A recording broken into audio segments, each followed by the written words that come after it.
Can seemingly mundane jobs like being a barista or server at a restaurant prepare you to open your own business?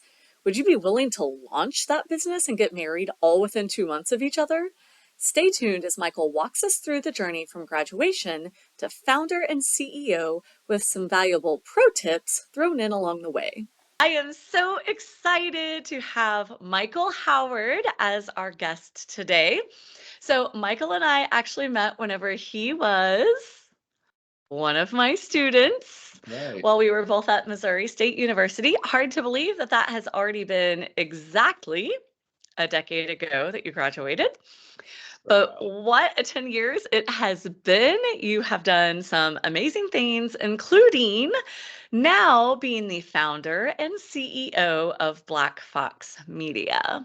So you're just going to walk us through the journey Oh of the man. past 10 years, if you don't mind. And so the students had several questions, and I just want to prime you that they're super excited about this one because some of the other podcasters, amazing as their careers have been, they're 25, 30 years into it. And so Oh yeah. the gap between where the students are and where the podcaster is so big that, Yeah. they were excited about having somebody who is a little bit closer to the career stage. And Yeah. so anyway, so just so that you know, the students were excited about that aspect of this in particular. So we're going to go all the way back to that time Oh whenever man. you were one of my students and you were the president of the ad club at the time. Yes. And it was one of those things where you were always texting me really early in the morning because you worked at Starbucks. That's right. That is right. And so somebody had spent some time, one of the students sleuthed on your LinkedIn and, kind of did the math. And one of your longest tenures has actually been your time at Starbucks because you worked there for almost your entire college career. So you were with Starbucks for quite a while. I was. Yeah. It was. And it went into high school too. So it was about 7 years total that I was Oh my with them. gosh. So yeah, so a really long tenure. Yeah. And so they were really interested in that's kind of unrelated to what you do now, at least in title. Sure. However, what is one lesson that you learned at Starbucks that you think, helped best prepare you for the kind of work that you do now? Oh man. I mean, I could go down the list, but I think the number one core is client service. I think that it starts with the jobs that were not always necessarily like the dream. My dream was not to be a barista at Starbucks by any means. Although that's another story for another day when I did get the job and I was so excited about it. But um, customer service is just, I mean, it's everything. It's really what helps you stand apart from any of the competition. And people want a great experience. And I think that when I started at Starbucks, that was such a big thing instilled in me, was creating, like Starbucks called it the third place, right? You've got your home, you've got work, and you've got your third place, which is to Starbucks. That's them. They want you to make that your third spot. And so when people coming in, clients are ordering drinks, like everything from just, helping them to find the drink that they want to order all the way up through the delivery of the drink and making everything right through the process. I think that was probably the biggest lesson that I learned and have pulled through since over the last now 13, 14 years of starting there. Yeah. And I know you learned, I feel like, brand advocacy while you were there as well, because I had my very first PSL because of you. That's I had right. never That's I had right. never had a pumpkin spice latte until you brought me one and you were like, Amy, you have to you have to try Yes. this. And so you Yes. got me on that bandwagon, a while ago before they became as basic as they are today. Yeah. Yes. And I mean and that's a core thing to really be proud. Like you should know and love the brand that you work with and for, because you should be the biggest advocate for it. And so I remember very distinctly being like the Starbucks. I was just, there is nothing compares. You still today can't really, I mean, there are some better coffee shops for sure, but consistency, everything.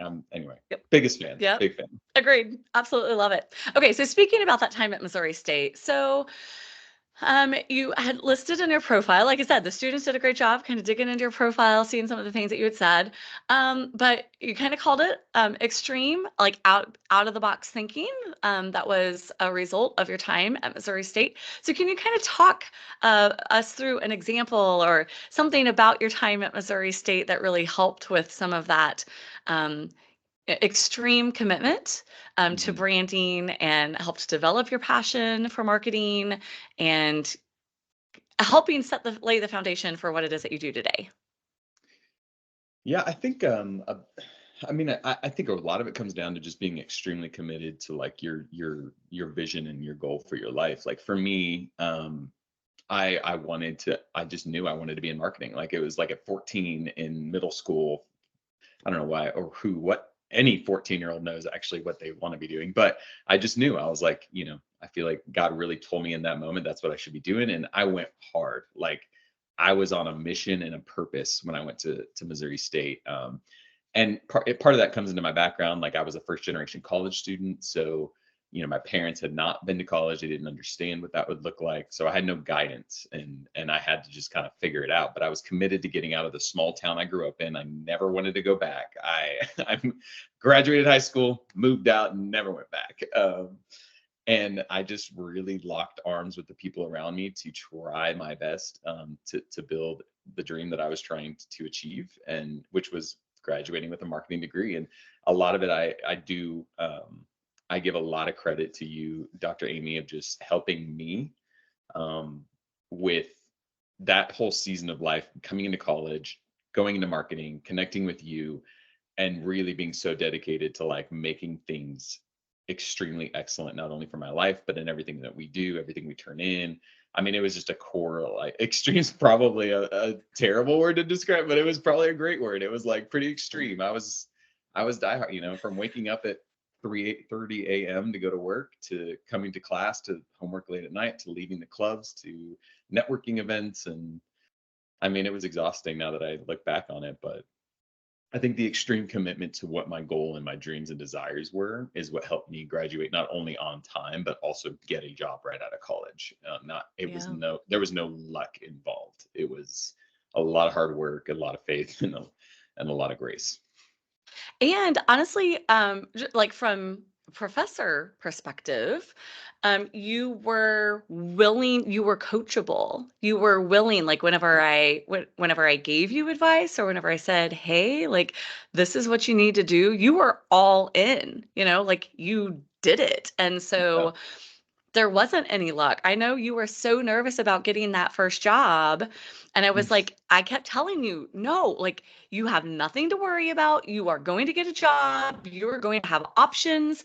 You're gonna be able to decide what job you wanna take." And you were like, "I just know Yep. that." Like, you were so nervous about it, and you did. You got, like, a great job, and actually, like, you Yeah. pulled off one of the like, it's really hard to be an out of state candidate and get an offer out of state because there is a pretty big bias against, well, and this was Yeah. before remote work, right? So Oh it was wow. an Yeah. in-person position, hired somebody out of state on the faith that you would actually move and make the commitment to that. They didn't know how committed you were. They didn't know you like I did, They didn't.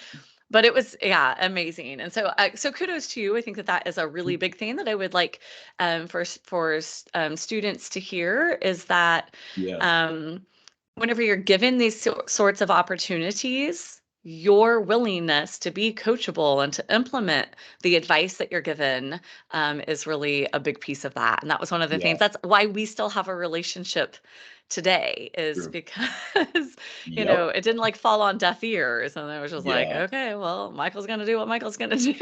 Yeah. I kind of want to hit on that a little bit if I can, because I Yeah. think that's a big, I mean, that is what it is. It's like you're like if you're you I'm going to talk to the students here for a second. Like you are in the position you're in and you are paying money to be here. Why would you not listen? Like if you already know it all, leave, because you're wasting your money, you're wasting your time, you're wasting your professor's time. Like there's no point. Like be humble enough to accept that like I'm paying to learn from people who know better than I do, and accept that and be coachable. Just It doesn't mean you're a pushover and you're a doormat and you just walked on, but like my success can be 100% attributed to the fact that like I recognized I didn't know it all, and I needed help learning how to do it all. And anytime someone above me or someone of authority or someone I respected gave me advice, I took it and I ran with it. And then I was like, okay, like this is what you said. You're gonna, this is what you said. I'm gonna listen because I'm also paying thousands of dollars for you to tell me what to do right now. So I'm gonna do it. So being coachable is huge. That's a great point, Amy, and I'm glad you brought it up because it attributed to the majority of my success, and how I got to offers. Like I had applied around the nation, about 36 different agencies across the nation, the my spring of my senior year, and it came down to having two job offers, one from BBDO New York and one from an agency in Memphis, Tennessee. And I mean those only became available because I was willing to do what Dr. Amy was telling me to do. So proud of you. Actually, a student asked, and so I queued that up nicely without even knowing it. You I got the offer from BBDO New York, and to the students who I actually did, I recorded a podcast last semester with the former president and CEO of BBDO, who was actually the president at the time that you would have gotten that Yep. offer. But one of the students asked if you regret not making the move and kind of going after like the biggest names and the big guns in New York or Chicago, because you could have played on that stage. Like you Yeah. had everything that it took to play on that stage. So talk to us about why you didn't and if you've had any regrets about not doing so. I 100% no regrets at all. I chose, and the big reason I chose to not go that route because it had nothing to do with me feeling like I couldn't or wasn't I mean, I knew at that point I was like, yeah, I'm BBDO quality here. Like they would be lucky to have Michael Howard. Like, back to the humility point though, I was still recognized where I was in life, but I had worked hard enough to know where I stood. But the reason I didn't was because the agency that I ended up going with, called Sullivan Branding in Memphis, the opportunity for me to grow and wear more hats than just a one kind of fit mold was what attracted me most to it. It was a smaller team, smaller agency, more medium size, not as large. So the for me it was more about having a connection with the team I'm working on, as well as the leadership exposure. I would have a lot more of a chance working alongside the CEO, the VPs, the account directors, more tangibly at a medium-sized agency than I would at BBDO. At BBDO, it was just so large. I mean, great agency, does great work, but also very like limited in exposure and how you can learn a lot in different ways. So for me, it came down to just the pure experiential standpoint and like where my timeline was for where I wanted to be.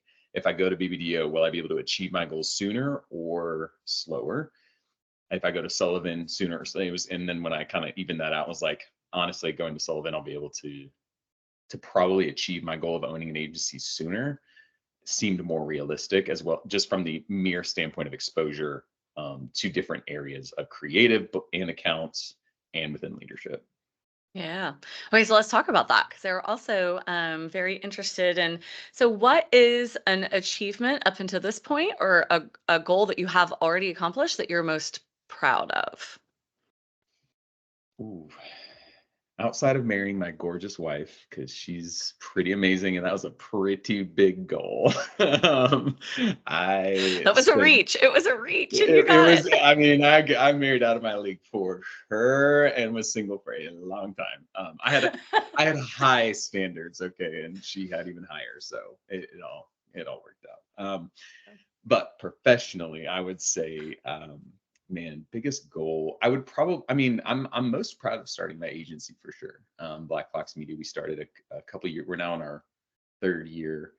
Um, Going into it, and I think that was such a proud, like I was so proud of that because of that was the dream and the goal. Like you know Yeah. I'm living the dream, and I can say it every day. It's just like this is what I've wanted to do for so long, lead people, well, but also get to give great client service from what I learned from the early days of Starbucks all the way up to now. So I would say I'm probably most proud proud of that, of starting that. Second most would be taking the step and honestly moving to Memphis and stepping out into some faith and just being willing to expose myself to new things and try different approaches with a new agency that I wasn't super familiar with. So Yeah. And so, what is then a goal now that, like, that was a huge one, right? Like, starting a yeah. company, that's a big goal to accomplish. And so, what is a goal that you're working on now? Like, how do you continue to set goals after achieving such a big one? Yeah, it's now it kind of becomes more for me. It's a little bit more of the financial revenue standpoint of the business. So like our new goal now for this year is to hit $1 million in yearly revenue, um, in all that we're doing in servicing clients. And so the first year I didn't really have I was like I just started, so the goal is like nothing. It's like the goal is to survive. That was the goal the first year. Yeah. Um, Second year it was like, okay, like let's see if we can double this and in revenue. And so purely, I mean, I'm excited to say that we totally more than doubled our revenue from the first year to the second year. um a lot of hard work. God was really good to us as well through that. And so now going into the third year, we're like, okay, let's like double it again, like more than double it again. So it's like now we're going to be hitting the goal this year is to hit $1 million in revenue. And so that's kind of now where the next, it'll be 10x. Like I'll just kind of keep trying to Right. move it up in every year. Yeah. Okay. So, talk about that transition, right? So, corporate and then into a church environment and then Oh yeah. like family owned business to your own business. So, there's a twofold question. So, talk about the different environments and the transitions between those different, because those are very different environments that you were working in. And then, when was it like, okay, I'm ready to rely entirely on myself for my income and for business? And I have a lot of students who want to start businesses, and I get a lot of questions about, like, oh, well, like, when should I just focus on the business, or when should I like be working somewhere else but having it as my side hustle, and then when do you tip the balance from side hustle to making it full time? So there's a whole bunch of questions there. So we'll just spend the next few minutes picking through it. Okay. I think a great place to start would be with let's kind of start with the story. I'll kind of give an overview of the last decade, and then we can kind of dive in deeper. But 2014, graduated college, went to Sullivan Branding in Memphis. Great advertising agency, a medium size. I got so much experience working there. From retail all the way through local to massive global brands like Hilton, Waldorf Astoria, Conrad Hotels. Like it ran the gamut of experience that I got, and I got to do that over the span of about 3 years and loved it. Like when I say every day, I was like living the dream. I was living the. I told the receptionist that every day I walked in, I was like, well, every day she walked in because I was usually the first one in the office making coffee for everybody else. Pro tip: that one's free. Show up before everyone else, and I guarantee that you will make it to the top one day. But anyway, I would always say like, hey, like living the dream today. This is what we get to do, and I'm excited. Loved it. Worked a lot. And was on the trajectory to move up in the agency. That was kind of my like corporate ladder mindset. Was like, all right, Amy will know. Like we had like game planned out. Like, all right, account coordinator to account executive to account director to account manager. Got Yeah. it mapped out. Um, and it was a really cool experience. I was going to a great church in Memphis at the time that offered like a leadership, kind of like a just after hours kind of leadership program, and I just went for my own self development. Another key point: don't expect other people to develop you, develop yourself. Massive pro tip there. But went and did that, and within a year, I just kind of really like they had an opening come up that they'd never really had before for a marketing director position at the church. I had like not ever thought about working at the church. I grew up in church, but I just never was like marketing church, not going to really mix. And of course, this was an opportunity to try to make that work. And I just felt like, yeah, I think this is going to be my next step. And I loved agency life. It was a very difficult decision. It was not something I made very flippantly. It was very thought out, very, prayed a lot about it. But I went ahead and took it and shifted into that role. So I became marketing director for the Life Church in Memphis, which was a global church. They have multiple locations, not only in the area but also globally.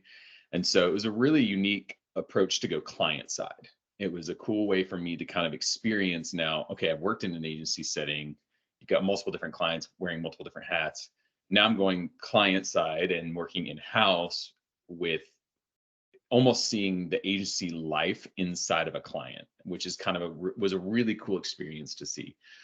And I did that for about 3 years. COVID hit, and that's when obviously everything was shutting down. And so overnight, me and my team became the church. Everything was digital. We were doing a lot of stuff. And total transparency, I just started getting really burnt out. It was exhausting. It was a lot, and not only the emotional side of COVID, but also the physical labor side of like my world never stopped. It grew by a millionfold like overnight.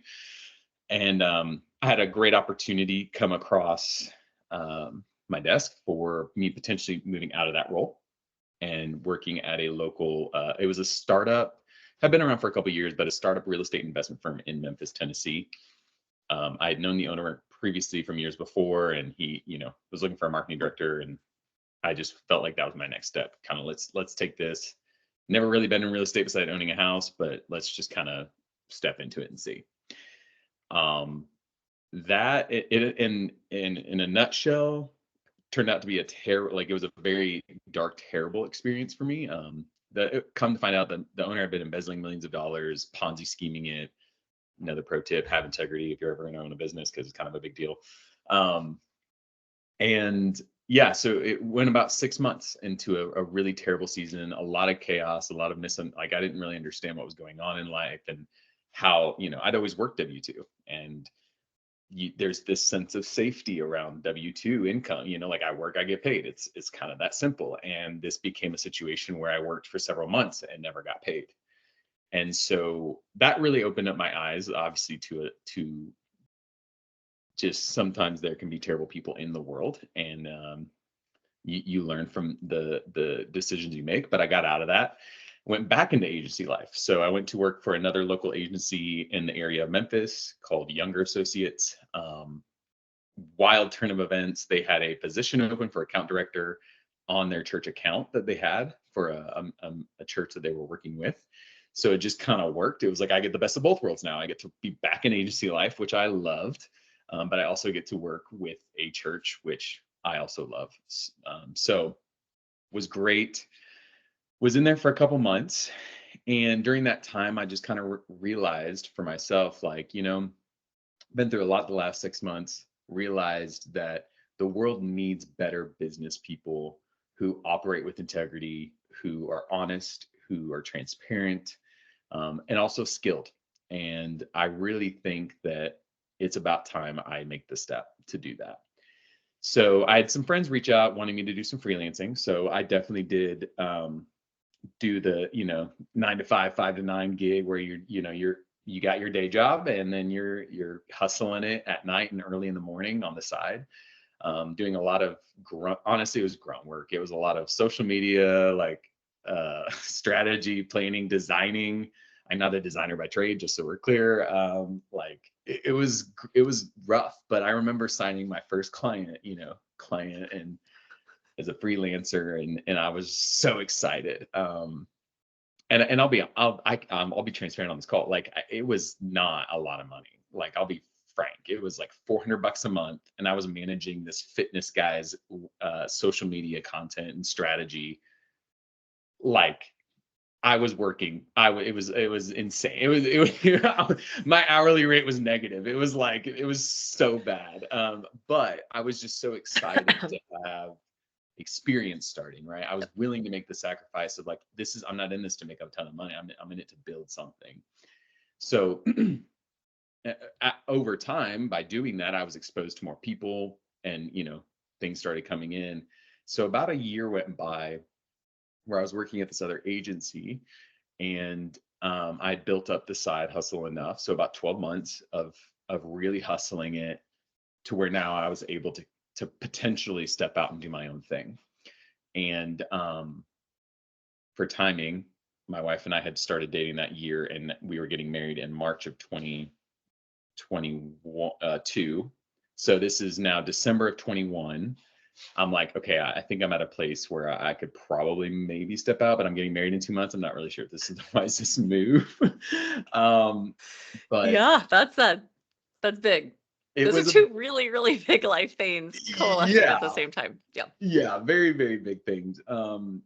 And luckily she's amazing. She was a very encouraging. She owns her own business as well. So she was like, just do it now or never. Like if it's not now, when? And we'll be okay. If not, God will take care of us. We'll be fine. And I said, okay, let's try it. So it gave the agency my notice, transitioned into full-time Black Fox of that would have been January of 22. And it was a big step of faith. And we can get into this further, but like within the first month, things were great. Hired my first employee because I had so many clients already from the side hustling, new clients coming on, to then walking into February, and our biggest client dropped us, just from a pure budget standpoint. Like they had some things happen on their end, and that was massive. And I was getting married the next month, so it was very scary and a lot of pressure. But that is kind of the whole story of how I'm now in black. I don't know if I fully answered the question, but I know that that's like the No, whole. that's amazing. That is amazing. And you survived. You survived your largest client dropping you only, a month into, gosh, and a month away from being married. Oh yeah. I mean, everything was like, at that point, I remember being really like really shook. Like I was like, oh, and this isn't like biggest client, but I've got a million others to handle. It was like this was over half the income of the agency at the time. Yeah. So, which is huge. It was a big hit. Um, Funny enough, they've come back and they are now back on our roster as a client, because they made some decisions and figured out like, yeah, we can't do this without Black Fox, so we need them.